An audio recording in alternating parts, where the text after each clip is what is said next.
ભારત દેશ આઝાદ થયો અને ઘણા બધા વર્ષો વીતી ગયા તેમ છતાં પણ આજે પણ ગુજરાતની અંદર જે છે તે સમાજવાદ જોવા મળી રહ્યો છે, જ્ઞાતિવાદ જોવા મળી રહ્યો છે। રાજકોટથી એવો જ એક કિસ્સો સામે આવ્યો છે કે જ્યાં દલિત સમાજના યુવકને મારવામાં આવ્યો છે। શું છે સમગ્ર સમાચારો વિગતવાર ચર્ચા કરીએ। નમસ્કાર, આપ જોઈ રહ્યા છો ન્યૂ ભારત ન્યૂઝ અને હું છું આપની સાથે વલ્લરી વ્યાસ।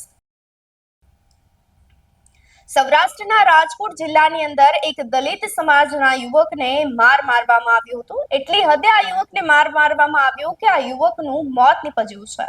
હાલ જે છે તે રાજકોટ સિવિલ હોસ્પિટલની અંદર આ યુવકના મૃતદેહને પોસ્ટમોર્ટમ માટે ખસેડવામાં આવ્યું છે। પોલીસે તપાસનો ધમધમાટ શરૂ કર્યો છે, પરંતુ આ સમગ્ર પરિસ્થિતિ વચ્ચે દલિત સમાજ દ્વારા વિરોધ પ્રદર્શન કરવામાં આવી રહ્યું છે। ખાસ કરીને રાજકોટ સિવિલ હોસ્પિટલ બહાર જે છે તે તમામ લોકો એકઠા થઈ અને હાલ હલ્લાબોલ કરી રહ્યા છે, પરંતુ પોલીસે પહોંચી અને મામલો થાળે પાડ્યો છે।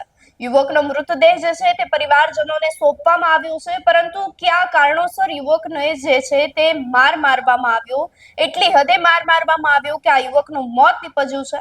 શું હતું સમગ્ર કારણ તેને લઈ પણ જે છે તે પોલીસે તપાસનો ધમધમાટ શરૂ કર્યો છે।